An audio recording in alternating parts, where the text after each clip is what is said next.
Omukuchondozo okwo kwesurwe placenta antibodies and child outcomes ninga shijete pako kugendere kureba abakazi 6 barumwa bine sirimu hamwe n'abatajine kandi kwebembirwe Dr. Joseph Ngonzi omushaho mukugu abikwatire no kuzara kw'abakyara ahirwaro rikore lyambarara. And in Pako we considered 3 groups of women we are going to look at. One, those that were HIV positive, and also a comparative group of HIV negative mothers and the mothers who are taking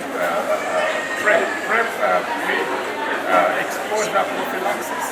Ngonzi yagize ngo bwahati baherize kutandika kuchondoza abakyara 18 abaherize kuzara kandi nebyanyuma byabo abakugu bari no babikebera. And we are following these mothers to look at how their health is, at how the baby's health is, and how they are developing.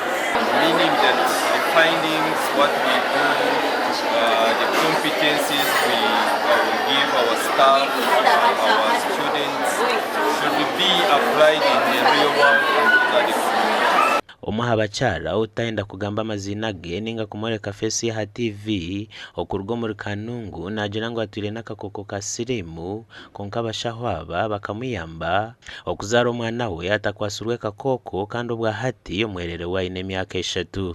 Ubwo mushomoni batandika kunshomesa bakanja ngo bakutware kinyina hati bashome barebe mpina hirwe kuba mu bacyara mwe nanyizire kurebe byarugiro mu kuchondoza kuro ko batwira first muri ko nanyizire kureba kandi yesima kuba hati nayirebera bakora bakwebenya imbere cye kintu nanye naberebera na misho ganje ruhangara ko mukina inarabintwire ni program radio ama TV ntakabere baraga habwira abacyara bona na mnonga abarukutura nakako ka sirimu butaho amasuko kandi bagezeho kwefaho kure kanyoni impakuru muzire wene yo kubarinkanye amazimagare wamanya ngo wire tandiko mbazi omero mbazi baho kandi atebekanise bitekateko oyerebere oyekundi kandi tureke kugira itima.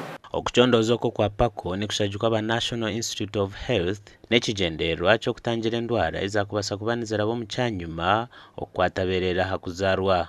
Abwa TV West Adolf Fayureka.